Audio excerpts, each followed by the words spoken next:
चलो बच्चों, आज हम ना दोनों चैप्टर का एक साथ रिवीजन करेंगे, atomic structures atom and molecules का। एटॉमिक स्ट्रक्चर चैप्टर 3 4 केमिस्ट्री के atomic structures atom and molecules. तो सबसे पहले हम डिफाइन कर लेते हैं एटम को क्या होता है बच्चों। तो हमने पहले भी खूब समझाया आपको कि एटम क्या होता है। Atom is the smallest part, atom एक स्मॉलेस्ट पार्ट होता है। Atom is the smallest part, atom is the smallest part of any element. Atom is the smallest part of any element. किसी भी एलिमेंट का जो सबसे छोटा पार्ट होता है वो एटम होता है। जैसे मान लो हाइड्रोजन एक एलिमेंट है, तो इसका जो सबसे छोटा पार्ट होगा वो होगा एटम। तो अगर ये एटम है तो इसको मैग्नीफाई करके देखोगे तो ऐसे दिखेगा, इसमें एक न्यूक्लियस दिखेगा आपको। ठीक है, ये चीज है कि एटम के अंदर एक न्यूक्लियस होता है और उस न्यूक्लियस के अंदर प्रोटॉन और न्यूट्रॉन होते हैं। ये प्रोटॉन और न्यूट्रॉन होते हैं इस न्यूक्लियस के अंदर, इस पे पॉजिटिव चार्ज होता है न्यूक्लियस पे, और इस रास्ते को ऑर्बिट कहते हैं जिसपे इलेक्ट्रॉन घूमते हैं। ये इस तरीके से इलेक्ट्रॉन इस रास्ते पे घूमते हैं और ऑर्बिट कहते हैं। तो एटम कुछ ऐसा दिखेगा कि सबसे छोटा पार्ट जो होता है ना किसी भी एलिमेंट का, वो एटम होता है।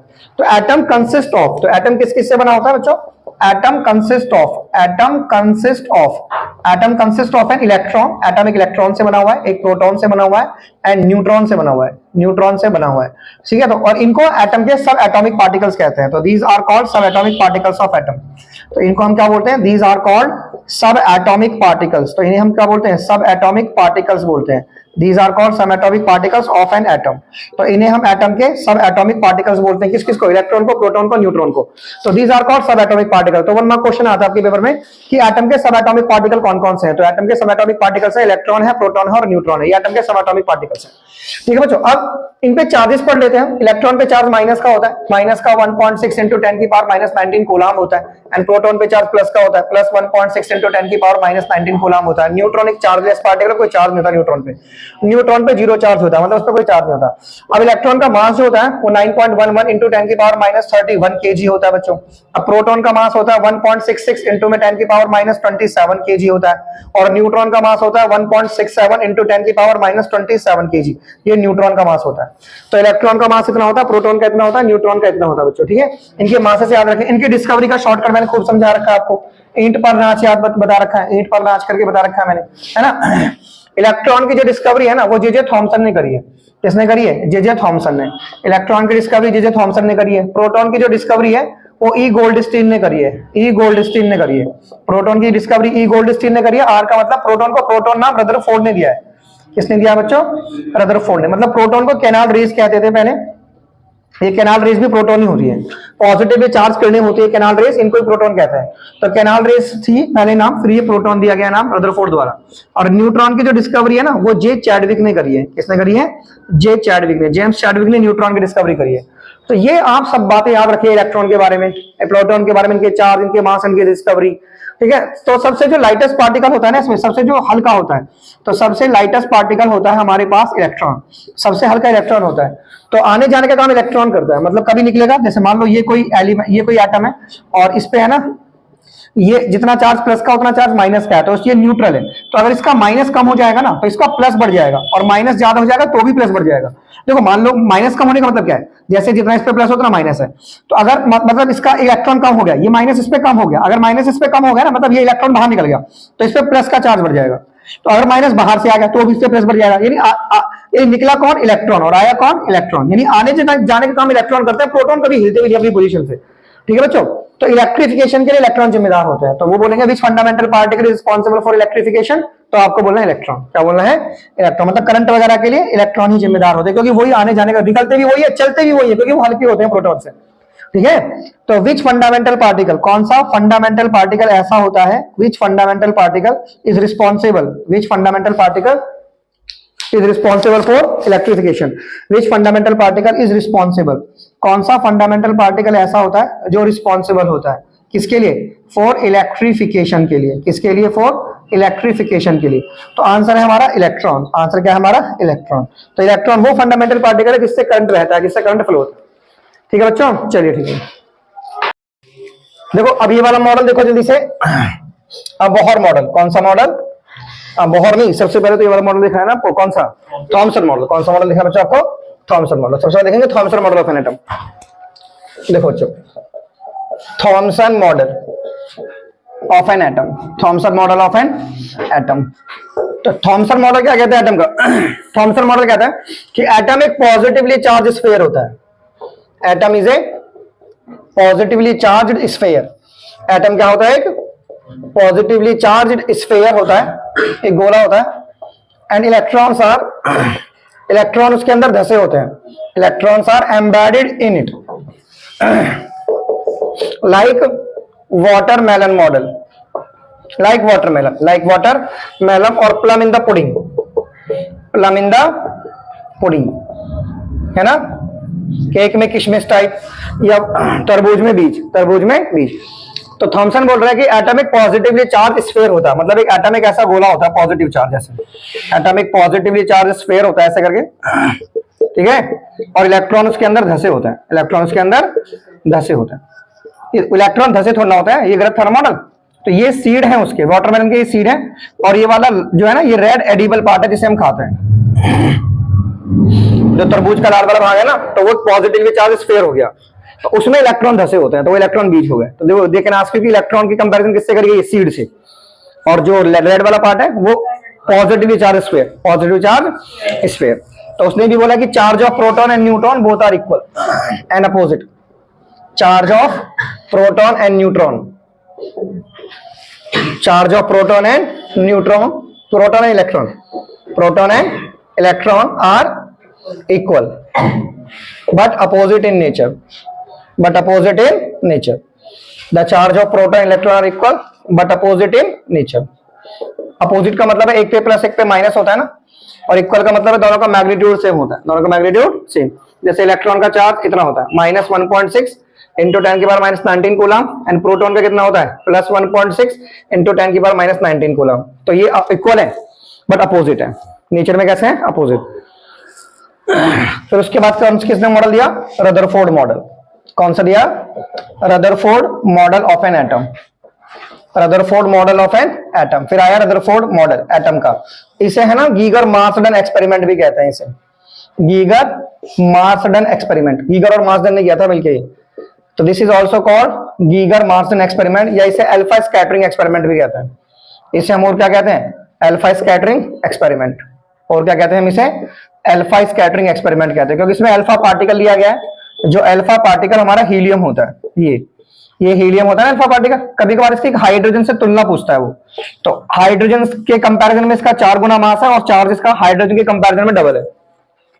अल्फा पार्टिकल का मास जो है ना, ये अल्फा पार्टिकल है ना, तो इसका मास हाइड्रोजन से 4 गुना ज्यादा है, तो हाइड्रोजन का 1 है तो इसका 4 गुना ज्यादा है, और इस हाइड्रोजन का चार्ज 1 है तो इसका चार्ज डबल है, इसका चार्ज क्या है, डबल है। तो अभी एक्सपेरिमेंट समझेंगे अल्फा स्कैटरिंग एक्सपेरिमेंट क्या था, ठीक है। तो रदरफोर्ड ने कौन सा एक्सपेरिमेंट करा है, alpha scattering experiment. Alpha particle नहीं है तो मैं बोलूंगा अल्फा पार्टिकल किसको कहते हैं, हीलियम को। और रदरफोर्ड मॉडल को कौन सा एक्सपेरिमेंट बोला गया है, गीगर मार्सडन एक्सपेरिमेंट। देखना आज क्योंकि गीगर मार्सडन का मतलब समझाना, रदरफोर्ड एक्सपेरिमेंट है वो, कौन सा एक्सपेरिमेंट है वो, रदरफोर्ड एक्सपेरिमेंट। तो यहां समझ गए ना, यहाँ कौन सा मॉडल दिया थॉमसन ने, तो थॉमसन ने क्या बोला, एटॉमिक पॉजिटिवली चार्ज स्फीयर है, मतलब एटॉमिक ऐसा गोला है जिसपे कौन सा चार्ज है, पॉजिटिव चार्ज, और इलेक्ट्रॉन उसके अंदर धसे होते हैं, like seed in the watermelon, plum in the pudding, खीर में केक में किशमिश, खीर में चावल, इस तरीके से बता रहे हो, ठीक है, तरबूज में बीज, लाइक दिस। तो वाटरमेलन मॉडल ये सब थॉमसन मॉडल है। कौन सा मॉडल है, थॉमसन है। तो ध्यान रखना रदरफोर्ड मॉडल की हम बात करने जा रहे हैं, ठीक है, इसकी मॉडल की, तो बिल्कुल थॉमसन मॉडल का ये बिल्कुल याद कर लो तब तक, ठीक है, करूं बच्चों। देखो अल्फा स्कैटरिंग एक्सपेरिमेंट, देखो अल्फा स्कैटरिंग एक्सपेरिमेंट में क्या हुआ है, अल्फा स्कैटरिंग एक्सपेरिमेंट कहते हैं इसे, क्या कहते हैं हम इसे, alpha scattering experiment, alpha scattering experiment.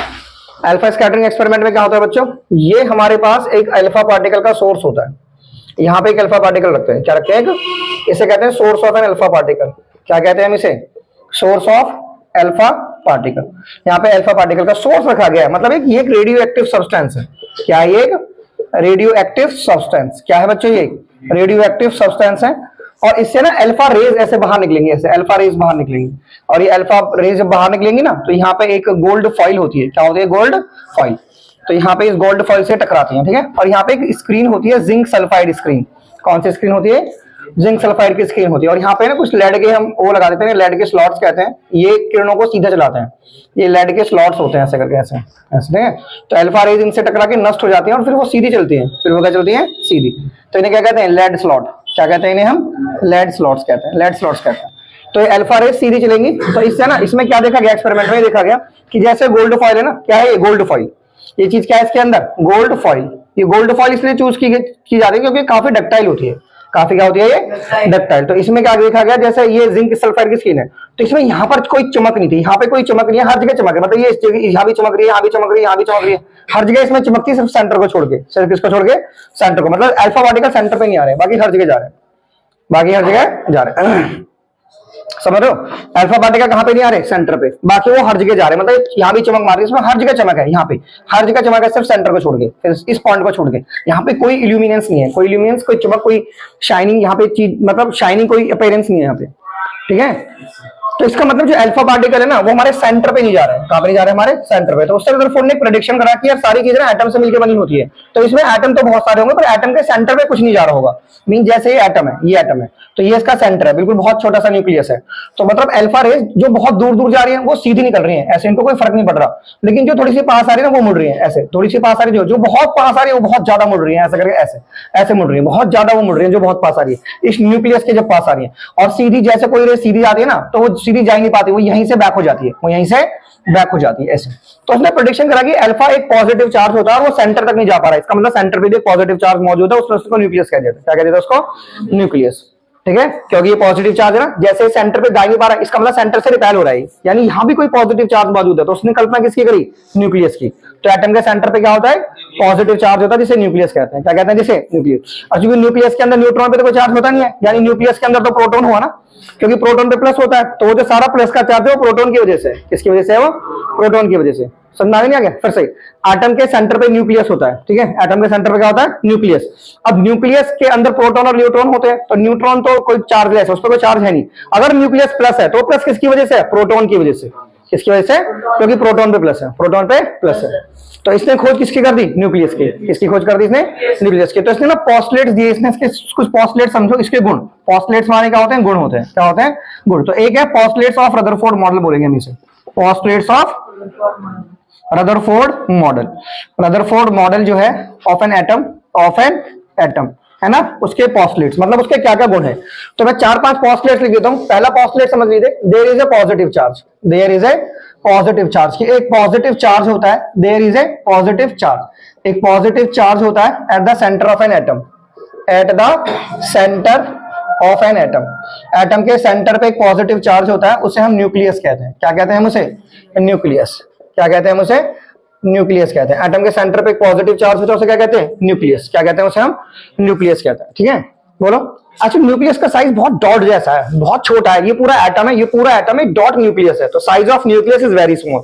हम अगला क्या लिखेंगे, साइज ऑफ न्यूक्लियस। क्या लिखेंगे हम, साइज ऑफ न्यूक्लियस। न्यूक्लियस का जो साइज है ना वो वेरी स्मॉल है। क्या है, वेरी स्मॉल है, न्यूक्लियस का साइज वेरी स्मॉल है, as compare to size of an atom, size of an atom. Atom के साइज के मुकाबले न्यूक्लियस का साइज क्या है, काफी छोटा है, as compare to size of an atom, as compare to size of an atom, ठीक है। और सारा का सारा मास एटम का सेंटर पे ही होता है।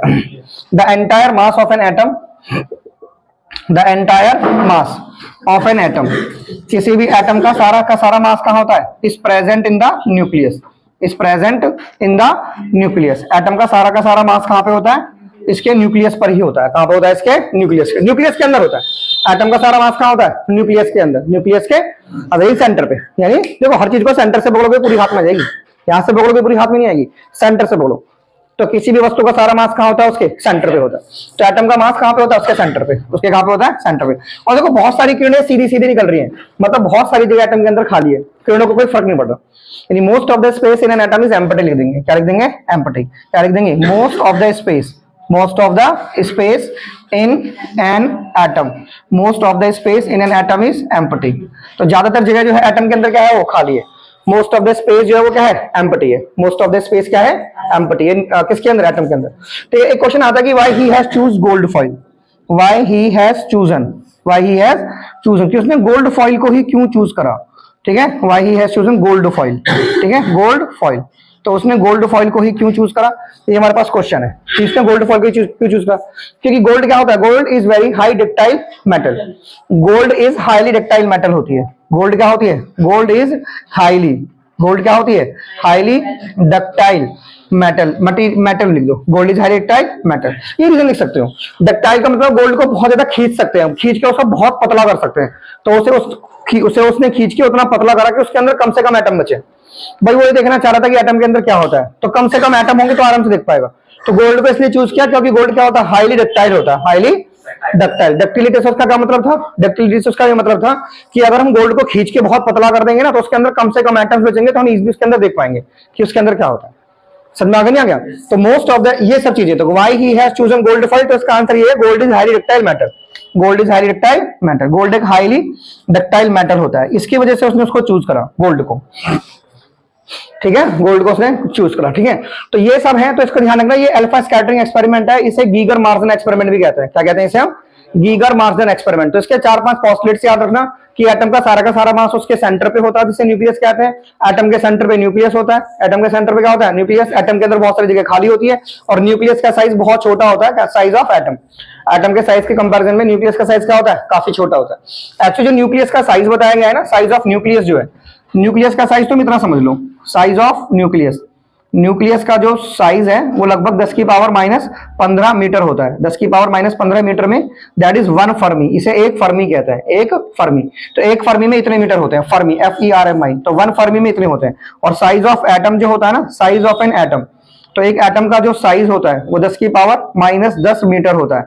10 की पावर -10 मीटर मतलब 1 एंगस्ट्रॉम, 1 एंगस्ट्रॉम। तो एक एंगस्ट्रॉम में, एक एंगस्ट्रॉम में, ये एंगस्ट्रॉम है, ANGSTROM, तो एक एंगस्ट्रॉम में 10 की पावर -10 मीटर होता है।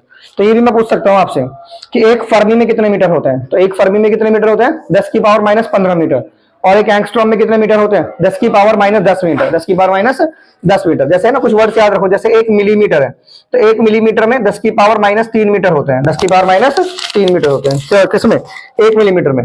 और एक माइक्रोमीटर में 10 की पावर -6 मीटर होते हैं, 10 की पावर -6 मीटर। ये 1 माइक्रोमीटर है, माइक्रो क्या है ये, माइक्रो। तो दिस वर्ड इज माइक्रो, तो ये माइक्रो है। तो एक माइक्रो में इतने मीटर होते हैं। और एक पीकोमीटर में है ना, एक पीको में 10 की पावर -12 मीटर होते हैं, तो ये पीको है।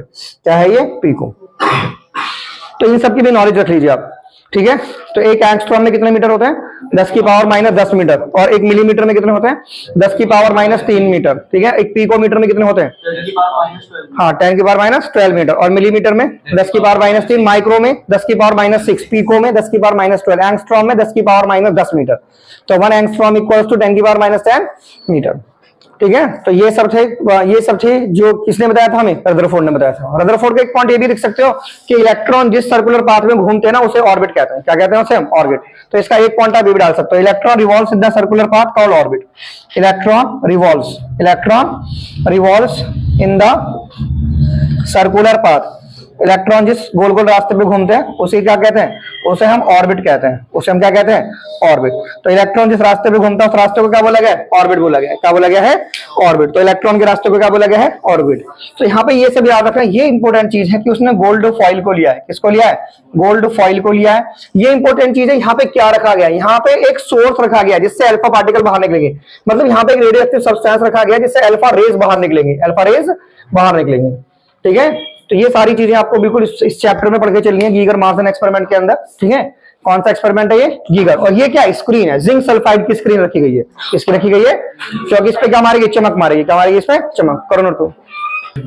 देखो सुनो, देखो अब हमें पढ़ना है फेलियर। क्या पढ़ना है हमें, failure of Rutherford model, failure of Rutherford model. तो जो हमारा रदरफोर्ड मॉडल है ना ऑफ एन एटम, उसका फेलियर पढ़ना है। क्या पढ़ना है, उसका फेलियर, कि वो फेल क्यों हो गया था। देखो रदरफोर्ड ने बताया था इलेक्ट्रॉन गोल गोल घूमते हैं, इलेक्ट्रॉन गोल गोल घूमते हैं। तो कोई भी चीज जब गोल गोल घूमती है ना तो उसकी एनर्जी खर्च होती है, उसकी एनर्जी खर्च होती है। तो एनर्जी जब खर्च होगी तो इलेक्ट्रॉन फाइनली किसके अंदर गिर जाएगा, न्यूक्लियस के अंदर गिर जाएगा। तो जब इलेक्ट्रॉन न्यूक्लियस के अंदर गिर जाएगा तो अब इलेक्ट्रॉन कहाँ है, तो फिर ये नहीं बता पाया, मतलब एटम अनस्टेबल हो जाएगा। क्या हो जाएगा, एटम अनस्टेबल, मतलब स्टेबल नहीं रहा ना, वो अनस्टेबल हो गया क्योंकि इलेक्ट्रॉन कहाँ जंप कर गया, न्यूक्लियस के अंदर। तो इसको कुछ ऐसे लिखा गया कि रदरफोर्ड मॉडल का फेलियर ऐसे लिखा गया कि व्हेन एन इलेक्ट्रॉन, जब एक इलेक्ट्रॉन जो है ना, व्हेन एन इलेक्ट्रॉन रिवॉल्व्स, जब एक इलेक्ट्रॉन रिवॉल्व करेगा इन the circular path, in the circular path. तो जब एक इलेक्ट्रॉन सर्कुलर पाथ में रिवॉल्व करेगा, जब एक इलेक्ट्रॉन सर्कुलर पाथ में क्या करेगा, रिवॉल्व करेगा। ठीक है, when an electron revolve in the circular path it will radiate, तो ये रेडिएट करेगा, इट विल रेडिएट एनर्जी। तो क्या एनर्जी, क्या रेडिएट करेगा, ये एनर्जी रेडिएट करेगा due to the accelerated motion. कौन से मोशन की वजह से, due to the accelerated motion. कौन से मोशन की वजह से? एक्सेलरेटेड मोशन की वजह से, एक्सेलरेटेड मोशन की वजह से ये एनर्जी को रेडिएट करेगा, है ना, due to accelerated motion. And finally क्या होगा? And finally will fall, and finally will fall, ये गिर जाएगा, finally will fall into the nucleus. ये किस में गिर जाएगा? न्यूक्लियस के अंदर गिर जाएगा। फाइनली किस में गिर जाएगा? ये न्यूक्लियस के अंदर गिर जाएगा। And hence atom become unstable, and hence atom become unstable. और एटम क्या हो जाएगा हमारा? And hence atom become unstable, और एटम हमारा क्या हो जाएगा? अनस्टेबल हो जाएगा। एटम क्या हो जाएगा हमारा? अनस्टेबल। तो कुछ ऐसे बताया इसने कि जब इलेक्ट्रॉन रिवॉल्व करेगा सर्कुलर पाथ में तो वो एनर्जी को रेडिएट करेगा due to accelerated motion and finally will fall into the nucleus and hence atom become unstable, hence atom become unstable. समझ में आ गया? तो एटम क्या हो जाएगा? अनस्टेबल। एटम क्या हो जाएगा? अनस्टेबल हो जाएगा। अरे समझ में आ रही तुमको? बच्चों ट्राई टू अंडरस्टैंड, देखो दोबारा से। व्हेन एन इलेक्ट्रॉन, जब हमारा जो इलेक्ट्रॉन है, व्हेन एन इलेक्ट्रॉन रिवॉल्व्स करेगा, क्या करेगा? Revolves in the circular path. वो छोटा हो गया था ना पहले, दिखाई दे रहा आपको? इन द सर्कुलर पाथ, जब एक इलेक्ट्रॉन रिवॉल्व करेगा सर्कुलर पाथ में, it will radiate, it will radiate. तो क्या रेडिएट करेगा? ये energy. It will radiate energy. तो किसको रेडिएट करेगा? ये energy. It will radiate energy किसकी वजह से? Due to the accelerated motion, due to the accelerated motion. Accelerated motion की वजह से क्या करेगा? एनर्जी को रेडिएट करेगा। एंड फाइनली किस में गिर जाएगा? Will fall, finally will fall into the nucleus, finally will fall into the nucleus. ठीक है, finally will fall into the nucleus. वो किस में गिर जाएगा? न्यूक्लियस के अंदर गिर जाएगा। ठीक है, स्पाइरली। कैसे गिर जाएगा बच्चों? Spirally. Finally will fall into the nucleus. ठीक है, spirally, finally will fall into the nucleus spirally, like ऐसे करके। ठीक है, ऐसे करके, ऐसे करके, ऐसे करके, ऐसे करके यहां फॉल हो जाएगा वो, ये इसमें गिर जाएगा। किसके अंदर? न्यूक्लियस के अंदर। And hence atom become unstable, और एटम क्या हो जाएगा? अनस्टेबल हो जाएगा। And hence atom become unstable. Atom क्या हो जाएगा हमारा? एटम हमारा अनस्टेबल हो जाएगा। क्या हो जाएगा? एटम हमारा अनस्टेबल। तो ये है थ्योरी कि जब एक इलेक्ट्रॉन रिवॉल्व करेगा सर्कुलर पाथ में, समझ रहे हो बात को? देखो सुनो, जैसे ये हमारे पास है एटम, ये इलेक्ट्रॉन है, तो जब ये घूमेगा ना तो इसकी क्या चेंज होगी? वेलोसिटी। क्या चेंज होगी? क्यों चेंज होगी वेलोसिटी? क्योंकि डायरेक्शन चेंज होगी ना इसकी। भाई कोई चीज गोल कब घूमती है? जब स्पीड सेम होती है। स्पीड क्या होती है? सेम। तो जब ये इलेक्ट्रॉन गोल गोल घूमेगा ना तो इसकी स्पीड तो सेम रहेगी पर इसकी डायरेक्शन चेंज होगी, और वेलोसिटी में डायरेक्शन होती है। तो अगर डायरेक्शन चेंज हो रही है तो वेलोसिटी चेंज हो रही है, यानी इसकी वेलोसिटी चेंज हो रही है। और वेलोसिटी का चेंज क्या होता है? एक्सेलरेशन। क्या होता है? एक्सेलरेशन। जब किसी चीज में वेलोसिटी का चेंज होता है तो क्या होता है? एक्सेलरेशन। समझ रहे हो ना? चेंज इन वेलोसिटी क्या हो गया? नहीं, change in velocity, change in velocity बराबर एक्सेलरेशन, बराबर क्या हो गया? एक्सेलरेशन। यानी ये कैसा मोशन कर रहा है? एक्सेलरेटेड मोशन, मतलब इसकी वेलोसिटी चेंज हो रही है। यानी इसके पास ए है, क्या है इसके पास? ए। एक्सेलरेशन है इसके पास, यानी इसके पास ए, जहां ए होता है वहां फोर्स होता है ऐसे करके, और जहां फोर्स होता है वहां वर्क होता है ऐसे करके, और जहां वर्क होता है वहां एनर्जी होती है। वहां क्या होती है? एनर्जी। जहां एक्सेलरेशन होता है ना वहां फोर्स होता है, जहां फोर्स होता है वहां वर्क होता है। और यानी ये वर्क कर रहा है, अगर ये वर्क कर रहा है तो इसकी एनर्जी खर्च हो जाएगी। इसकी एनर्जी क्या हो जाएगी? खर्च। तो उस वर्क में एनर्जी खर्च करेगा और फाइनली किसके अंदर गिर जाएगा? न्यूक्लियस के अंदर, और एटम का एग्जिस्टेंस खत्म हो जाएगा। एटम का पता नहीं चल पा रहा कि इलेक्ट्रॉन कहां पर है। तो इसका जवाब दिया बोहर ने। किसने दिया इसका? बोहर। तो हम पढ़ेंगे बोहर पोस्टुलेट्स। क्या पढ़ेंगे हम? Bohr postulates. या अब हम पढ़ने जा रहे हैं Bohr's model of an atom. Bohr's model of an atom, atom का बोहर मॉडल, एटम का बोहर मॉडल। तो इसलिए एटम के बारे में क्या जानकारी थी समझिए। Bohr model of an atom क्या होता है? Bohr model of an atom. तो एटम का बोहर मॉडल क्या होता है बच्चों? एटम का बोहर मॉडल। तो एटम का बोहर मॉडल क्या होता है? इसने बोला कि इलेक्ट्रॉन रिवॉल्व्स करते हैं, electron revolves in the circular path, electron revolve in the circular path called orbit. Electron revolves in the circular path, जिन सर्कुलर पाथ में इलेक्ट्रॉन घूमते हैं उसको ऑर्बिट कहते हैं। क्या कहते हैं उसको? Orbit. And that is stationary orbit. That is कौन? वो ऑर्बिट कैसी होती है? Stationary. That is stationary orbit. वो ऑर्बिट कैसी होती है? Stationary orbit. और डिस्क्रीट ऑर्बिट बोला गया है। क्या बोला गया उनको? Discrete orbit. मतलब इसने ना ऑर्बिट को स्टेशनरी बोल दिया, मतलब जिस रास्ते पे वो इलेक्ट्रॉन घूम रहा है ना वो स्टेशनरी ऑर्बिट है, मतलब उसमें इलेक्ट्रॉन घूमते समय एनर्जी का लॉस करेगा ही नहीं। एनर्जी का लॉस मतलब एक एनर्जी से घूमता रहेगा। ठीक है, दैट इज स्टेशनरी। ठीक है,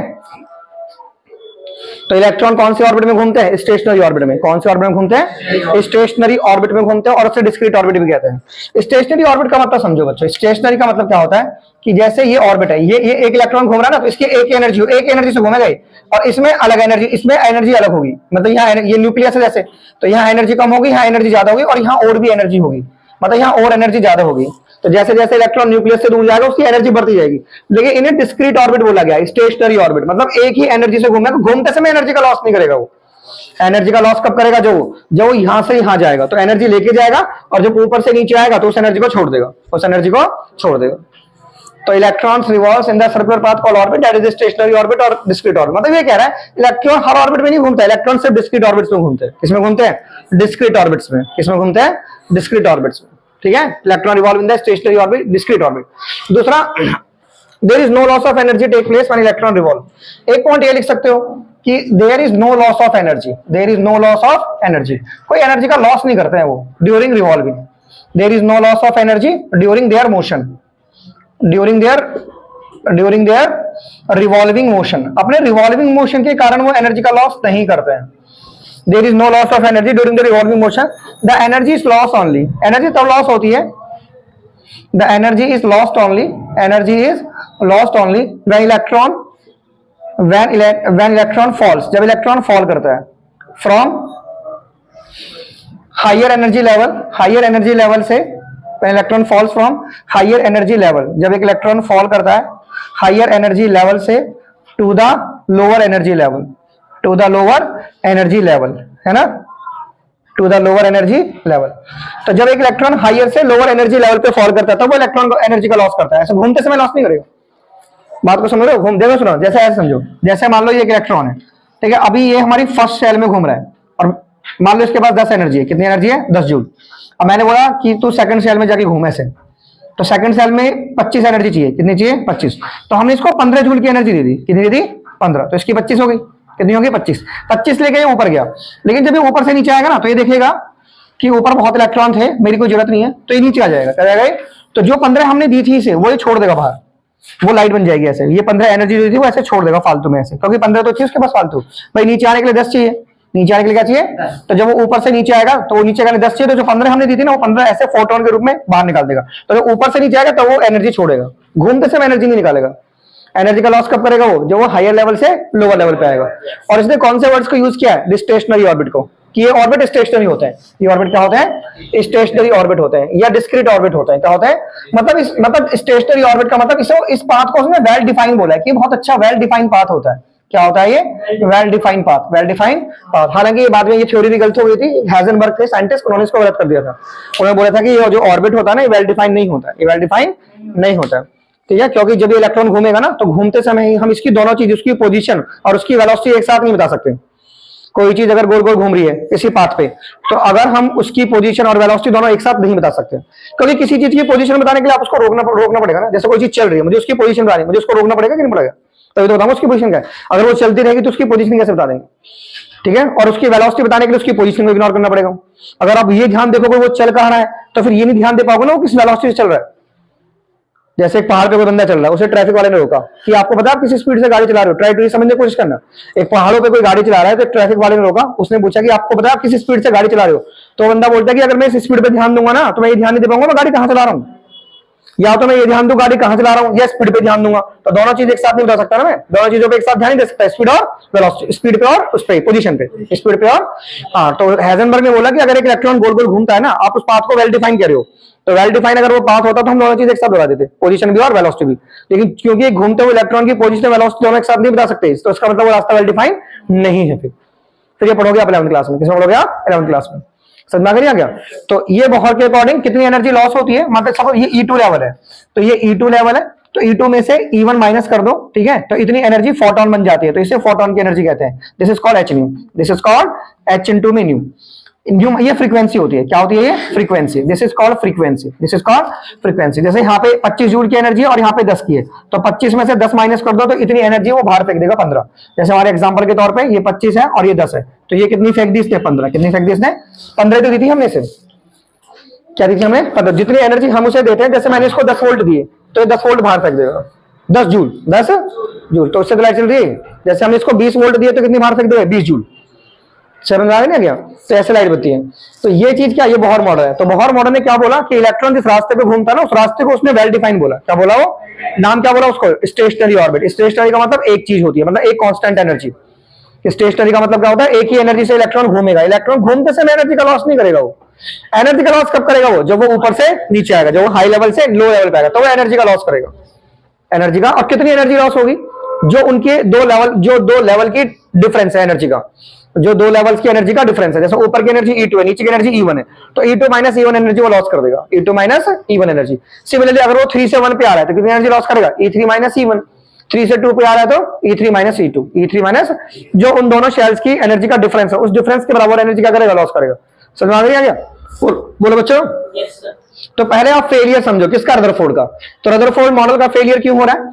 रदरफोर्ड मॉडल बोल रहा है कि जब इलेक्ट्रॉन घूमेगा ना, ये थोड़ा सा बारीक लिखा हुआ है ना, तो इसको हटा देता हूं मैं यहां से, ठीक है? देखो सुनो, मैंने नीचे भी लिख दिया था उसको। वैसे जब एक इलेक्ट्रॉन घूमेगा ना सर्कुलर पाथ में, तो वो रेडिएट करेगा एनर्जी को। क्या करेगा? वो एनर्जी को रेडिएट करेगा। कौन से मोशन की वजह से? एक्सेलरेटेड मोशन की वजह से। क्योंकि कौन सा मोशन होगा? Accelerated motion. कौन सा मोशन होगा? एक्सेलरेटेड मोशन की वजह से वो एनर्जी को रेडिएट करेगा और फाइनली वो किसके अंदर गिर जाएगा? न्यूक्लियस के अंदर स्पाइरली गिर जाएगा। कैसे गिर जाएगा? स्पाइरली। और एटम क्या हो जाएगा? अनस्टेबल। एटम क्या हो जाएगा? अनस्टेबल हो जाएगा। क्या हो जाएगा? अनस्टेबल। ठीक है? क्योंकि घूमती हुई किसी भी चीज में क्या होती है? वेलोसिटी होती है, उसकी वेलोसिटी चेंज होती है। और वेलोसिटी का चेंज होना क्या होता है? एक्सेलरेशन। जहां एक्सेलरेशन होगा वहां फोर्स होगा, वहां वर्क होगा, वहां एनर्जी लॉस होगी। एनर्जी। तो बोहर ने इसका जवाब कैसे दिया? बोहर ने बोला कि जब इलेक्ट्रॉन घूमते समय एनर्जी का लॉस नहीं करते हैं। ठीक है? इलेक्ट्रॉन एनर्जी का लॉस तब करते हैं जब वो ऊपर से नीचे आते हैं, ऊपर से ये हाई एनर्जी लेवल से लो एनर्जी लेवल पे आते हैं। और जिन रास्तों को उसने वेल डिफाइन बोला। क्या बोला उसको?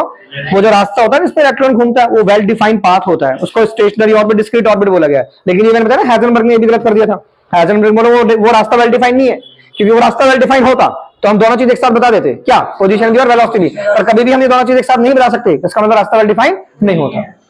समझ में आ गया क्या? तो ये कौन सा मॉडल था हमारा? Bohr model. तो तीनों मॉडल समझे आपने? Thompson model, Rutherford model, Bohr model. चलो नोट करो। देखो सुनो, इसके बाद ना कुछ बेसिक्स क्वेश्चन है ना, कुछ बेसिक क्वेश्चन जो आपसे एग्जाम में वो पूछते ही पूछते हैं। देखो ऐसे क्वेश्चन पूछेंगे आपसे, जैसे यहाँ पे सोडियम लिख देंगे। क्या लिख देंगे यहाँ पे? ये मैंने बहुत बार बताया आपको, ये सोडियम 1123 लिख देंगे। बट यहीं पे फोकस रखना, मैं यहीं से आपसे पूछूंगा वापस। जैसे सोडियम 1123 लिख देंगे, यहाँ पे लिख देंगे मैग्नीशियम 1224, यहाँ पे 12 लिख दिया, यहाँ पे 24 लिख दिया, यहाँ पे एल्युमिनियम लिख दिया 1327 लिख दिया, 1327, यहाँ पे सल्फर लिख दिया, यहाँ पे 1632 लिख दिया, 1632। ठीक है? ऐसे लिख देंगे। वो इसमें पूछेंगे आपसे electron, proton, neutron. Electron, proton, neutron. तो मैंने आपको बहुत बार बोला है, जो नीचे संख्या लिखी होती है ना, वो तीन चीजों को डिस्क्राइब करती है, पी क्यू, ए को, ई को। मतलब ये प्रोटॉन होता है, इलेक्ट्रॉन, और एटॉमिक नंबर भी यही होता है। क्या होता है? Atomic number. तो मतलब इसमें प्रोटॉन 11 है, प्रोटॉन क्या है इसके अंदर? 11। और इलेक्ट्रॉन भी कितने हैं इसके अंदर? इलेक्ट्रॉन भी इसके अंदर कितने? 11। और ए माने एटॉमिक नंबर, तो इसका एटॉमिक नंबर भी कितना है? 11। एटॉमिक नंबर को जेड से दिखाते हैं। कैसे दिखाते हैं? जेड से। ये ऐसे लिखा जाता है, एक्स जेड ए, ऐसे लिखा जाता है ये चीज। तो यानी ये चीज जेड होती है, ये चीज ए होती है। तो ए में से अगर हम जेड माइनस कर देंगे ना, तो ए में से जेड, तो न्यूट्रॉन्स आ जाएंगे। क्या आ जाएंगे? हमारे न्यूट्रॉन्स। तो इसमें से आप इसे माइनस कर दो, तो 24 माइनस 12, तो आपके 12 न्यूट्रॉन्स आ गए। 12 क्या आ गए आपके? न्यूट्रॉन्स। समझ में नहीं आ गया? तो ध्यान रखना है। तो जो संख्या नीचे लिखी हुई है ना, वो प्रोटॉन भी है, वो इलेक्ट्रॉन भी है, और वो एटॉमिक नंबर भी है। वो तीन चीज है ये वाली संख्या। ठीक है? तो ये संख्या क्या बता रही है हमें? Proton, electron, atomic number. Proton, electron और एटॉमिक नंबर। एटॉमिक नंबर को कौन से सिंबल से दिखाते हैं हम? जेड से। कौन से सिंबल को दिखाते हैं हम? जेड से। तो कभी कभार ऐसे क्वेश्चन दे देता है, वो लिख देगा ये एक्स है और ये एटॉमिक मास है और ये एटॉमिक नंबर है, तो इसको रिप्रेजेंट करो। तो ऐसे लिखना होता है, एक्स यहाँ, जेड यहाँ, ए यहाँ, ऐसे लिखना होता है। इस मतलब रिप्रेजेंट करना होता है इसको। ठीक है? समझ में नहीं आ गया? तो जैसे इसमें देखो एल्युमिनियम है हमारे पास, ये एल्युमिनियम है, और यहाँ पे 13 और यहाँ पे 27 है। क्या है? तो जेड क्या है हमारा? 13, और ए क्या है हमारा? 27। ए क्या है? तो ए में से जेड माइनस कर दो तो क्या देंगे? न्यूट्रॉन्स। तो 27 में से 13 माइनस कर दो तो कितने आएंगे? 14। तो 14 क्या देंगे? न्यूट्रॉन्स आ जाएंगे। 14 क्या देंगे? न्यूट्रॉन। ठीक है? याद रखना। तो जो संख्या नीचे लिखी हुई है ना, वो प्रोटॉन है, वो इलेक्ट्रॉन है, और वो एटॉमिक नंबर है, वो एटॉमिक नंबर है। जो संख्या नीचे लिखी हुई है वो क्या है? प्रोटॉन है और एटॉमिक नंबर है, एटॉमिक नंबर। और जो संख्या ऊपर लिखी हुई है क्या है? Mass number. तो मास नंबर को किससे दिखाया मैंने? ए से। किसे दिखाया मैंने? ए से। तो ये हमारे पास क्या है? ये हमारे पास मास नंबर है। क्या हमारे पास है? जैसे सल्फर है ना, और ये 16 है, और ये 32 है, और ये 32 है। तो नीचे वाली संख्या क्या है? ये जेड है। क्या है? ये जेड। और ये क्या है? ए है। तो ए में से जेड माइनस कर दो, तो ए में से जेड माइनस कर दो, कितना आ गया? न्यूट्रॉन्स, है ना? तो क्या हो गया? 32 माइनस 16, तो इसमें 16 न्यूट्रॉन्स आ गए। 16 क्या आ गए? ऐसा क्वेश्चन पूछेंगे पेपर में आपसे 100% हो। समझ में नहीं आ गया? बोलो बच्चों। एक क्वेश्चन में आपसे ये वाला पूछेंगे, जैसे वैसे बोल रहे कैल्शियम है, जैसे कैल्शियम का एटॉमिक नंबर 20 होता है, तो कॉन्फ़िगरेशन क्या होती है 2 8 8 2। कॉन्फ़िगरेशन क्या होती है 2 8 8 2। तो मैंने बताया जिसके पीछे 1 2 3 4 इलेक्ट्रॉन होते हैं ना, उनके आगे वो प्लस लगा, मतलब ये उन पे प्लस होता है, मतलब ये 2 इलेक्ट्रॉन निकाल देगा। तो कैल्शियम क्या कर देगा 2 इलेक्ट्रॉन निकाल देगा, इस पे प्लस का 2 आ जाएगा, प्लस का 2। 2 इलेक्ट्रॉन निकाल के इसके पीछे 8 हो जाएंगे ना, तो ऑक्टेट पूरा कर देगा। क्या पूरे करते हैं ऑक्टेट। तो ये 2 इलेक्ट्रॉन निकाल के अपने पीछे 8 पूरे कर लेगा। क्या पीछे पूरे करेगा 8। तो ध्यान है कैल्शियम पे +2 आएगा, कैल्शियम पे +2। अब जैसे एल्युमिनियम है, एल्युमिनियम हमारा 13 होता है, क्या होता है 13। तो 13 का कैसे लिखेंगे 2 8 3 2 8। तो इसके पीछे 3 आ रहा है ना, तो एल्युमिनियम क्या कर देगा 3 और यहाँ पे प्लस और यहाँ पर प्लस कर लोगे ना सर। यानी इस किसका मतलब है प्लस का मतलब इसमें 2 इलेक्ट्रॉन निकाल रखे हैं, 2 इलेक्ट्रॉन निकाल, तो प्लस से ना इलेक्ट्रॉन पे फर्क पड़ेगा। तो 8 8 16 2 18, तो इसके पास 18 इलेक्ट्रॉन है। प्रोटॉन 20 है इसके पास, प्रोटॉन पे फर्क नहीं पड़ता। प्लस का मतलब इलेक्ट्रॉन माइनस हुए, प्रोटॉन उतने ही है जितने पहले थे। तो ध्यान रखना इस वाले केस में प्रोटॉन 20 ही है। क्या है 20। समझ आ गया। अब जैसे एल्युमिनियम है, क्या है एल्युमिनियम, तो एल्युमिनियम में से 3 चले गए तो कितने इलेक्ट्रॉन हो गए 10। कितने इलेक्ट्रॉन हो गए 10। लेकिन प्रोटॉन कितने हैं, प्रोटॉन से 13 ही है। प्रोटॉन क्या इसके पास 13 ही है, ये ध्यान रखिए, बस इस बात ध्यान रखिए। जैसे सोडियम है, क्या है ये सोडियम, तो सोडियम का एटॉमिक नंबर कितना हो गया 2 8 1 हो गया, तो ये 1 इलेक्ट्रॉन निकाल देगा, तो ये +1 आ जाएगा, +1। तो +1 से इसके पास इलेक्ट्रॉन हो गए 10। लेकिन इसका कॉन्फ़िगरेशन क्या हो गया 2 8। इसका कॉन्फ़िगरेशन क्या हो गया 2 8 और इसका कॉन्फ़िगरेशन 2 8 है। तो जो 1 इलेक्ट्रॉन को निकालते हैं ना उन्हें कैटायन कहते हैं। क्या कहते हैं उन्हें कैटायन। तो Na+ और ये Ca2+ और ये Mg2+, तो ये सब क्या है हमारे, ये सब हमारे कैटायन है। ये सब हमारे क्या है कैटायन है। तो समझ लो ना कैटायन किस पे आएगा, जिसके पीछे 1 2 3 4 होंगे या 3 तक समझ लो, जिसके पीछे 1 2 3 होंगे वो प्लस आएगा। क्या आएगा प्लस, तो वो कैटायन बनाएंगे। क्या बनाएंगे कैटायन। और जिनके पीछे 4 से ज्यादा जाएंगे वो माइनस बनाएंगे। क्या बनाएंगे माइनस, वो एनायन होंगे। जैसे 2 8 5 है ना, अब इसे 8 पूरे करने, तो ये 5 निकालेगा नहीं, 3 लेके 8 पूरे करेगा, तो 3 लेगा तो माइनस का 3 आ जाएगा। माइनस आगे लिखना, पीछे मत लिख देना। कई बार मैं पीछे लिख देता हूँ गलत हो जाता है, माइनस आगे लिखना -3। माइनस का मतलब इसने 3 ले रखे हैं, तो अगर ये 15 है तो इसके पास 18 इलेक्ट्रॉन है। कितने इलेक्ट्रॉन है 18। लेकिन प्रोटॉन कितने हैं प्रोटॉन 15। प्रोटॉन हमेशा एटॉमिक नंबर के बराबर ही होते हैं। प्रोटॉन किसके बराबर होते हैं एटॉमिक नंबर के बराबर ही होते हैं। कर लो ऐसे। जैसे तो ये क्या है एनायन है। क्या है ये एनायन है। तो जिसके पॉजिटिव चार्ज होता है ना वो कैटायन होता है, जिसपे नेगेटिव, जैसे सल्फर है, तो सल्फर है 16, तो कॉन्फ़िगरेशन हो गया 2 8 6। तो ये 2 लेगा ना, क्या लेगा 2, तो माइनस के 2 माइनस, तो इसके पास कितने इलेक्ट्रॉन हो गए 18। कितने हो गए 18। इसके पास भी 18, इसके पास भी 18। इन्हें एक वर्ड से जाने that is called iso electronics. इन्हें आइसो इलेक्ट्रॉनिक्स कहते हैं। क्या कहते हैं इन्हें। हाँ, तो जिनके पास सेम नंबर ऑफ इलेक्ट्रॉन्स होते हैं क्या कहते हैं आइसो इलेक्ट्रॉनिक्स। क्या कहते हैं उन्हें। हाँ, तो जैसे इसके पास भी 18 इलेक्ट्रॉन है, इसके पास भी 18 इलेक्ट्रॉन है, 2 माइनस, तो इनको क्या कहते हैं आइसो इलेक्ट्रॉनिक्स। क्या कहते हैं उनको आइसो इलेक्ट्रॉनिक्स। तो ध्यान में क्वेश्चन पेपर में ऐसे पूछेंगे आपसे, ऐसे वो बोलेंगे Na+ है और यहाँ पे मैग्नीशियम +2 है और यहाँ पे एल्युमिनियम +3 है और यहाँ पे नियॉन है और यहाँ पे F- है F।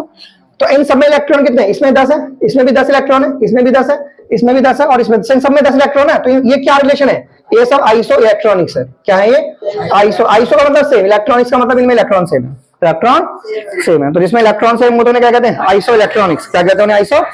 तो they will ask you the question, ठीक है, आइसो इलेक्ट्रॉनिक्स कौन कौन से, ठीक है। अब ध्यान रखना प्लस और, देखो यहाँ इस वाले केस में तो दोनों चीज बराबर है, प्रोटॉन इलेक्ट्रॉन सब बराबर है इसमें। लेकिन जो जिसपे चार्ज होता है ना, क्या होता है जिसपे चार्ज, जैसे प्लस का चार्ज माइनस का चार्ज, उनमें प्रोटॉन तो सेम होते हैं।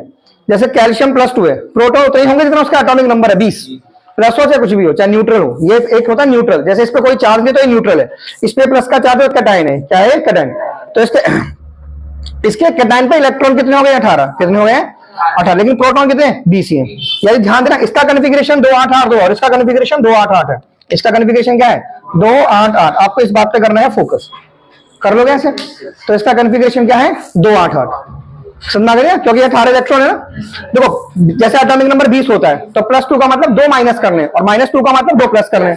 भाई +2 का मतलब क्या है 2 माइनस करने और -2 का मतलब प्लस करने। -3 का मतलब प्लस करने और +3 का मतलब माइनस करने। किसमें से एटॉमिक नंबर में से। एटॉमिक कर लोगे एक सब चीजें पक्का ना। चलो नोट करो, अब बिल्कुल ध्यान से नोट करने के। अब ये वाले क्वेश्चन देखो बच्चों, ये वाले तो आते ही आते पेपर में। ये वाला क्वेश्चन बहुत पेपर में पूछता है, डिफाइन आइसोटॉप। डिफाइन आइसोटॉप्स, इनका डिफाइन आइसोटॉप्स क्या होते हैं, आइसोबार्स क्या होते हैं, ठीक है, आइसोटॉन्स क्या होते हैं, आइसोटॉन्स, ठीक है, ये सब चीजें आइसोटॉप, आइसोबार्स, आइसोटॉन्स, ठीक है। यहां से क्वेश्चन पेपर में आएगा 100%। आइसोटॉप्स क्या होते हैं, तो आइसोटॉप्स को डिफाइन कर लेंगे हम। आइसोटॉप्स को, किसको बच्चों आइसोटॉप्स को। तो आइसोटॉप्स को कैसे डिफाइन करेंगे, दीज आर द, मैंने पहले भी कई बार डिफाइन कराया है इसको। दीज आर द, ये क्या होते हैं, these are the same atom. Atom, these are the different atom. Atom different होता है, These are the different atom of same element. These are the different atom of same element having same atomic number. ठीक है, these are the different atom. ये क्या होते हैं? different atom होते हैं. These are the different atom of same element having same atomic number, having same atomic number, but different mass number, but different mass number, है ना, different mass number. एक और चीज लिख दो, same chemical properties, same chemical properties भी होती है. क्या होती है? Same chemical properties. These are the different atom of same element having same atomic number, different mass number, same chemical properties, same chemical properties, है ना. And different, ये पूरी डेफिनेशन लिखनी है आपको. And different physical properties, and different physical properties, different physical properties. ठीक है, are called isotopes. तो इन्हें हम क्या कहते हैं बच्चों? इन्हें हम आइसोटॉप्स कहते हैं. इन्हें हम क्या कहते हैं? आइसोटॉप्स. क्या कहते हैं इन्हें हम? आइसोटॉप्स. ठीक है, तो आइसोटॉप्स के एग्जांपल लिख देना ऐसे करके. ये ऐसे लिख देना, H, ये H और ये H, इन सब के नीचे 1 1 1 और यहाँ 1 2 3. ठीक है, 1 2 3 कर लोगे ऐसे, कर लोगे ना. तो इसको क्या कहते हैं हम? एक प्रोटियम होता है ना, एक प्रोटियम होता है, एक ड्यूट्रियम होता है, एक ट्रिटियम होता है. प्रोटियम, ड्यूट्रियम और ट्रिटियम. बोलो बच्चों, तो इसको क्या कहते हैं? This is called protium, this is called protium and this is called deuterium. ये प्रोटियम है, ये ड्यूट्रियम है, एंड ये ट्रिटियम है. ये क्या है? ट्रिटियम है. ठीक है, इनमें न्यूट्रॉन पूछ सकते हैं आपसे. तो न्यूट्रॉन कितने हैं इसके अंदर? 0, इसके अंदर 1, इसके अंदर 2. एक चीज और समझना, ये आइसोटॉप में न्यूट्रॉन्स भी डिफरेंट होते हैं. न्यूट्रॉन भी क्या होते हैं? डिफरेंट. तो ये डिफरेंट है, एटम डिफरेंट है क्योंकि ऊपर का संख्या अलग है ना. तो डिफरेंट एटम है पर एलिमेंट सेम है. हाइड्रोजन एटॉमिक नंबर सेम है बट मास नंबर सबका अलग अलग है. और जिसका एटॉमिक नंबर सेम होता है उनकी सेम केमिकल प्रॉपर्टीज हो जाती है, डिफरेंट फिजिकल प्रॉपर्टीज. न्यूट्रॉन्स भी डिफरेंट है. न्यूट्रॉन्स भी क्या है? तो बिल्कुल दिमाग में डाल लो आइसोटॉप्स में क्या क्या चीज सेम और क्या क्या चीज अलग है. और इसकी एप्लीकेशन में क्या क्या यूज करते हैं हम? एप्लीकेशन ऑफ आइसोटॉप्स में, है ना. इसकी एप्लीकेशंस में, applications of isotopes, applications of isotopes. तो आइसोटॉप्स की एप्लीकेशन में क्या क्या यूज करते हैं हम? एक तो कोबाल्ट 60 जो किसमें यूज होता है? हमारा कैंसर में. किसमें यूज होता है? हमारा कैंसर में. एक क्या होता है? आयोडीन. क्या? आयोडीन जो किसमें यूज होता है? हमारा गॉइटर में. और एक होता है हमारा यूरेनियम. क्या होता है हमारा? एक यूरेनियम जो किसमें यूज होता है? हमारा न्यूक्लियर रिएक्टर में. न्यूक्लियर रिएक्टर में. ठीक है, तो ये चीज ऐसी है जो पेपर में पूछेंगे आपसे. ठीक है, कि कोबाल्ट 60 कहां यूज होता है? कैंसर में. और आयोडीन कहां यूज होता है? गॉइटर में. ठीक है, एंड यूरेनियम कहां यूज होता है? न्यूक्लियर रिएक्टर में. यूरेनियम कहां यूज होता है बच्चों? न्यूक्लियर रिएक्टर में. न्यूक्लियर रिएक्टर में. ठीक है, तो ये क्या है? ये एप्लीकेशन है आइसोटॉप्स की. क्या है एप्लीकेशन? ये आइसोटॉप्स की. अगला हमसे पूछता है आइसोबार्स क्या होते हैं? आइसोबार्स. इसका उल्टा कर दो आइसोटॉप्स का, बिल्कुल उल्टा, कि these are the same atom होंगे. क्या होंगे? पर एलिमेंट डिफरेंट होगा. These are the same atom of different element. बोलो, these are the same atom. ये क्या होंगे? सेम एटम होंगे. These are the same atom of different element. Element क्या होगा इसमें? डिफरेंट होगा. These are the same atom of different element. ठीक है, तो these are the same atom of different element having these are the same atom of different element having same mass number. इनका mass number क्या होगा? Same होगा but different atomic number होगा. But different क्या होगा? Atomic number. But different atomic number. Atomic number different होगा and different होगी chemical properties. Different क्या हो जाएंगी इनकी? Different chemical properties. Different chemical properties but same physical properties. Different chemical properties but same physical properties. But same physical properties. ठीक है, तो are called isobars. तो उन्हें हम क्या कहते हैं? उन्हें हम आइसोबार्स कहते हैं. उन्हें हम क्या कहते हैं? आइसोबार्स. क्या कहते हैं उन्हें हम? आइसोबार्स. क्या कहते हैं उन्हें हम? तो आइसोबार्स का एग्जांपल क्या बच्चों? ये आर्गन है, ये पोटेशियम और ये कैल्शियम. ये 18, ये 19 और ये 20 और ये क्या है? 40. ये क्या है? 40 और ये भी क्या है? 40. ठीक है, तो इनके ऊपर की संख्या क्या है? इनके ऊपर की संख्या सेम है और नीचे की संख्या अलग है. ऊपर की संख्या सेम होने से एटम सेम हो गया पर एलिमेंट डिफरेंट है. एलिमेंट, तो एटम सेम है, एलिमेंट डिफरेंट है और न्यूट्रॉन्स भी डिफरेंट ही होंगे. न्यूट्रॉन्स भी क्या होंगे? डिफरेंट. तो इसमें कितने न्यूट्रॉन्स होंगे बताइए? इसमें 22 होंगे, इसमें 21 20. तो ये 20 21 22 न्यूट्रॉन होंगे. 20 21 22. समझ में आ रही है क्या? तो ये क्या हो गया? आइसोबार्स. इनकी कोई एप्लीकेशन तो नहीं है बुक के अंदर. ठीक है, तो आइसोटॉप्स हो गए. ये क्या हो गया? आइसोबार्स हो गए. आइसोबार्स. बाकी आइसोटॉप्स में मुश्किल ही पूछेंगे आपसे. बस आइसोटॉप्स में न्यूट्रॉन सेम होते हैं. आइसोटॉप्स में क्या होते हैं? Same number of neutrons. Isotopes में क्या होते हैं बच्चों? Same number of neutrons. ये न्यूट्रॉन्स में इनका डेफिनेशन तो नहीं पूछे. ऐसे देख लो, जैसे कार्बन है, मान लो ये 6 और ये 13 और ये कार्बन है और ये 6 और ये 14 है. ये दो आइसोटॉप्स हो गए ना. क्या हो गए? दो कार्बन के आइसोटॉप्स, क्योंकि नीचे की संख्या सेम है ना इनकी. तो आइसोटॉप्स हो गए. क्या हो गए? दो कार्बन के आइसोटॉप्स हो गए. अगर नीचे की संख्या सेम है, ध्यान रखना वो आइसोटॉप्स होंगे। क्या होंगे वो? आइसोटॉप्स। अगर ऊपर की सेम होगी तो आइसोबार्स। तो इनमें दोनों में सेम न्यूट्रॉन है ना, ये अच्छा सॉरी, सेम न्यूट्रॉन तो बैठेंगे नहीं इनके अंदर, ठीक है, गलत बना दिया। तो 13 में से 6 ऐसे ऐसे कर लो, तो अब आइसोटॉप्स नहीं रहे, तो ऐसे कुछ पूछ लेंगे आपसे। तो 13 में से 6 घटाओ 7 और इसमें से 6 घटाओ 7, तो ये आइसोटॉन्स हो गए। क्या हो गए? आइसोटॉन्स। तो आइसोटॉन्स में क्या होते हैं? Same number of neutrons, same number of isotopes. नहीं, नीचे की संख्या अलग अलग है उनकी। आइसोटॉप्स में नीचे की संख्या सेम होती है, एटॉमिक नंबर सेम होता है, आइसोबार में मास नंबर सेम होता है। आइसोटॉन्स में न्यूट्रॉन सेम होते हैं और आइसो इलेक्ट्रॉनिक्स में इलेक्ट्रॉन सेम होते हैं। आइसो इलेक्ट्रॉनिक्स में इलेक्ट्रॉन सेम होते हैं। तो आइसो इलेक्ट्रॉनिक्स का एग्जांपल कैसे लिख दोगे आप? आइसो इलेक्ट्रॉनिक्स लिख देना कि सेम इलेक्ट्रॉन्स होते हैं। क्या होते हैं? सेम। ऐसे लिख देना कि Mg+2 हो गया और एल्युमिनियम +3 हो गया और F- हो गया और ये नियॉन हो गया। क्या हो गया? नियॉन। और O2- हो गया। तो इन सब में सेम इलेक्ट्रॉन है कितने? 10। कितने सब में? 10। जैसे ऑक्सीजन में 8 होते हैं, -2 का मतलब 2 इसमें रखे हैं, तो इसके पास कितने इलेक्ट्रॉन? 10। फटाफट सोचते हैं, माइनस का मतलब प्लस, प्लस का मतलब माइनस। ठीक है, बिल्कुल सोच, ज्यादा दिमाग लगाना ही नहीं है, बस हो गया सर। मैग्नीशियम में +2 कर दिया। ठीक है, एक कभी कभार ना आपसे, चलो ये पहले याद करो फिर बताता हूँ, कभी साइज पूछ लेता है, चार्ज देगा साइज, नोट करो पहले से। बच्चों एक क्वेश्चन है ना आपका केमिकल फॉर्मूला लिखने के लिए आता है पेपर में। क्या आता है? Chemical formula. तो केमिकल फॉर्मूले के लिए मैंने आपको पहले ही बताया था, इसे ऐसे याद कर लो। ये सल्फेट होता है हमारा, ये क्या होता है हमारा? फॉस्फेट। और ये क्या होता है हमारा? कार्बोनेट। ये सल्फेट, फॉस्फेट, और ये क्या होता है हमारा? कार्बोनेट। और ये क्या होता है हमारा? नाइट्रेट। और ये होता है हाइड्रोक्साइड। और ये होता है हाइड्रोजन कार्बोनेट। हाइड्रोजन कार्बोनेट, इनकी वैलेंसी याद करो, याद कर लो इनकी। पहले वो तो सल्फेट क्या था आपको तुमने बोला? SO4। सल्फेट SO4 है, फॉस्फेट PO3 है, कार्बन CO3 है, नाइट्रेट NO3 ऐसे करके। तो ये क्या है हमारा? ये सल्फेट है। ये क्या है हमारा? ये सल्फेट है बच्चों। क्या है हमारा? ये सल्फेट। क्या है? ये सल्फेट। और PO4 क्या होता है? फॉस्फेट। ये PO4 क्या हो गया? ये हो गया हमारा फॉस्फेट। ये क्या हो गया हमारा? फॉस्फेट। ये हमारे पास क्या हो गया? कार्बोनेट। ये क्या हो गया? कार्बोनेट। तो ये क्या हो गया? नाइट्रेट। ये क्या हो गया? नाइट्रेट। और ये क्या हो गया? हाइड्रोक्साइड। ये क्या हो गया? हाइड्रोक्साइड। और ये क्या हो गया? Hydrogen carbonate. Hydrogen carbonate. Hydrogen carbonate. ठीक है, ये चीज। ये सल्फेट हो गया, फॉस्फेट हो गया, कार्बोनेट हो गया, नाइट्रेट हो गया, हाइड्रोक्साइड हो गया, हाइड्रोजन कार्बोनेट हो गया, हाइड्रोजन कार्बोनेट। अब जैसे मान लो मुझे ना फॉर्मूला लिखना है, मुझे मान लो कैल्शियम फॉस्फेट लिखना है। क्या लिखना है मुझे? कैल्शियम एंड फॉस्फेट, ऐसे लिखना है मुझे। तो ये जो होता है ना, इनको ना पॉली एटॉमिक आयंस कहते हैं। ये सारे हमारे पॉली एटॉमिक आयंस होते हैं। क्या होते हैं हमारे? Poly atomic ions. Poly atomic ions.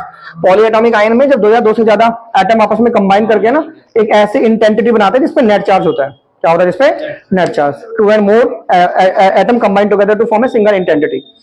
तो पहले मैं पॉली एटॉमिक आयंस को यहाँ पे डिफाइन कर दूं। पॉली एटॉमिक आयंस क्या होते हैं? Polyatomic ions. Poly atomic ions क्या होते हैं? When 2 or more elements, when 2 or more elements, जब 2 या 2 से अधिक elements, when 2 or more elements, when 2 or more elements combine together to form a single intensity, to form a single intensity having a net charge on it, having a net charge on it, ठीक है, called poly atomic ions. तो उन्हें हम क्या कहते हैं? उन्हें हम पॉली एटॉमिक आयंस कहते हैं। Polyatomic ions.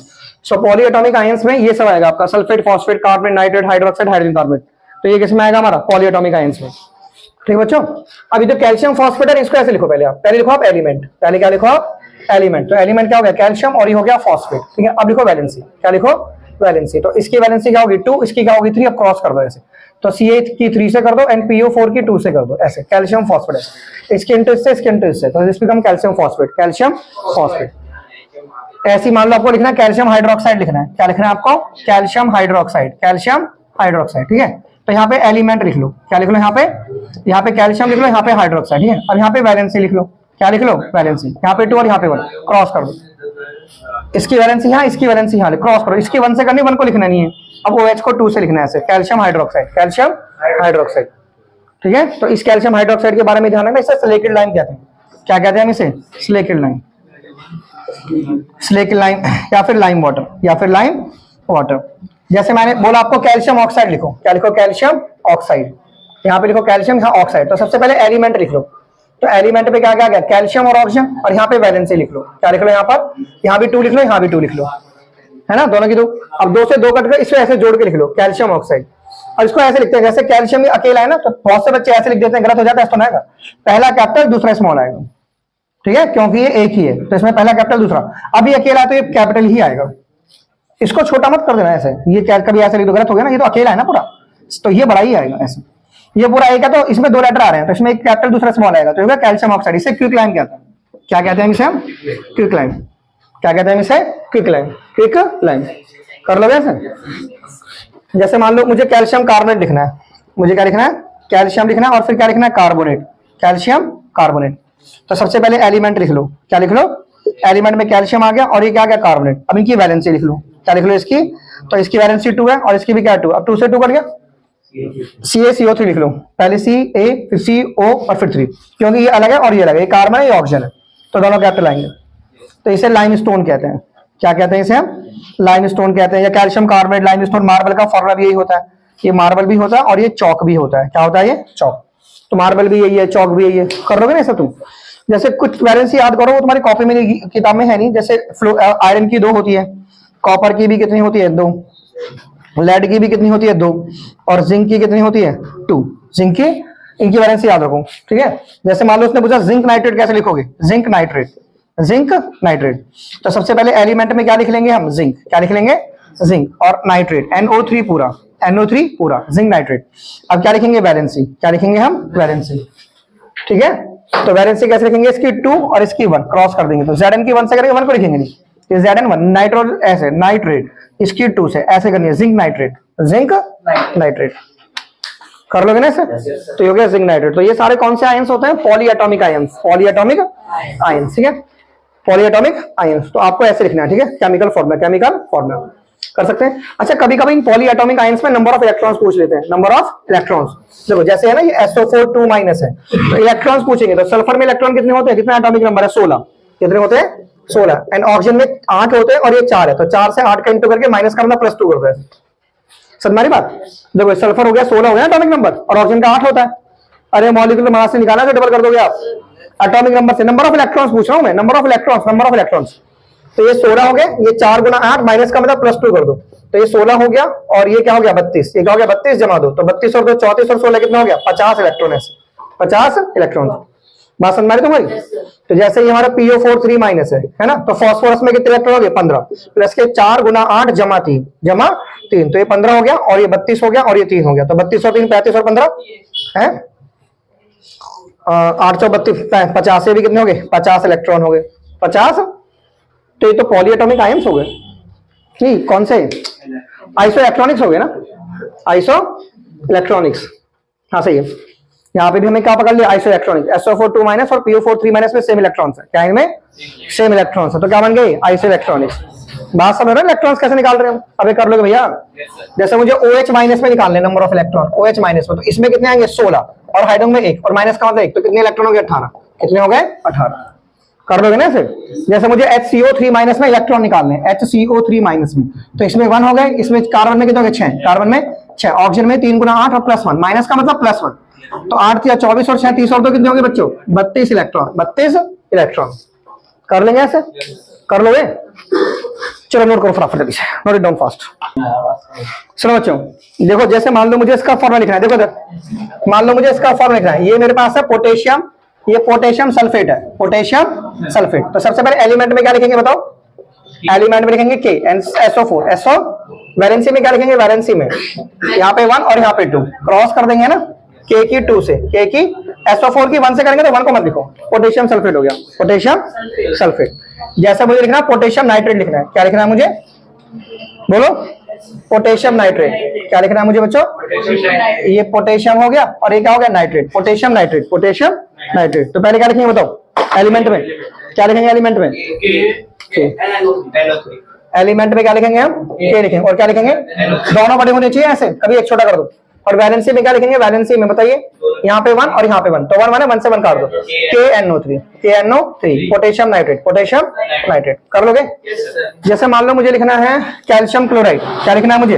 Calcium chloride, calcium chloride. तो एलिमेंट में क्या लिखेंगे? जल्दी बोलो, एलिमेंट में है हाँ CaCl। वैलेंसी बोलो जल्दी से, 2 और 1, वेरी गुड। क्रॉस करो, Ca को 1 से करेंगे, 1 को मत लिखो, CaCl2, ठीक है बच्चों। जैसे मुझे लिखना है कार्बन टेट्राक्लोराइड, क्या लिखना है मुझे? Carbon tetra. आपको है ना सिर्फ टेट्रा वेट्रा से मतलब ही नहीं आपको यार, आपको तो क्लोराइड से मतलब है ना, तो आप एलिमेंट लिखो, तो एलिमेंट में क्या लिखेंगे? कार्बन, फिर क्या लिखेंगे? क्लोरीन, क्या लिखेंगे आप? अरे ऐसा मत लिखना, 4 बार इसमें लेवल लिख दिया था नीचे।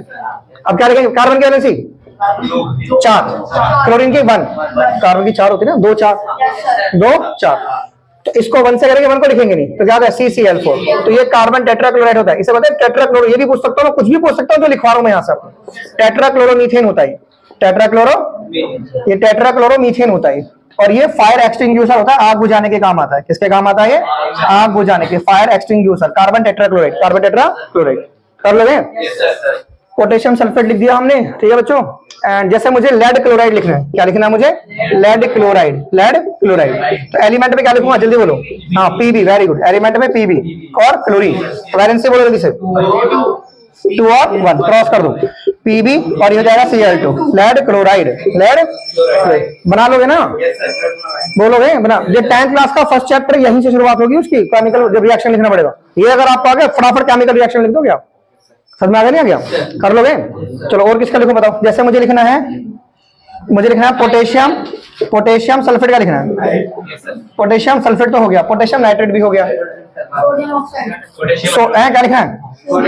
चलो बच्चों, ये लिखना है मुझे सोडियम ऑक्साइड, सोडियम ऑक्साइड लिखना है। तो पहले एलिमेंट लिख लो, तो एलिमेंट में क्या लिख लेंगे? सोडियम, क्या लिख लेंगे? और ऑक्सीजन, और वैलेंसी क्या लिखेंगे? सोडियम की 1, ऑक्सीजन की 2, क्रॉस करो, तो क्या बन गया हमारा?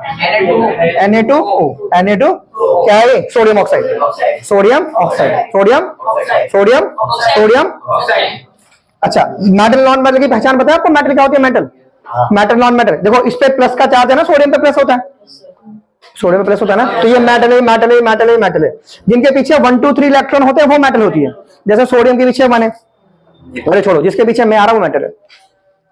जिसके पीछे क्या आ रहा है? मैं। Sodium, potassium, lithium, beryllium, calcium, मोटी सी बात। जिसके पीछे मैं आ रहा है क्या है? वो मेटल है, ठीक है। तो उसके पीछे क्या आ रहा है? मैं, क्या आ रहा है? मैं, तो ये क्या हो गया? मेटल। सोडियम पीछे में आ रहा है ना, सोडियम, मैं। अबे हर कहीं नहीं चलता यार, गधे। एग्जांपल थोड़ा याद रख, सोडियम के पीछे क्या आता है? मैं, तो वो क्या हो गई? मेटल, क्या हो गई? मेटल। तो ये मेटल का ऑक्साइड हो गया, मेटल का ऑक्साइड। तो ये बेसिक होता है, क्या होता है ये? बेसिक। तो मेटल के ऑक्साइड कैसे होते हैं ये भी ध्यान रखना, जो ऑक्साइड मेटल के होते हैं ना वो बेसिक होते हैं। अच्छा, मेटल की पहचान क्या? पीछे कौन कितने इलेक्ट्रॉन आने चाहिए? 1 2 3। सोडियम की 281, मैग्नीशियम की 282, एल्युमिनियम की 283, है ना? वैसे मैसे याद करो, ठीक है? ये याद है ना ज्यादातर, जैसे उन्होंने बोला सिल्वर, हर जगह फिट नहीं होता कोई भी लॉजिक जो होता है, ये थोड़ा सा याद रखा करो कि मैं वाला मेटल होता है।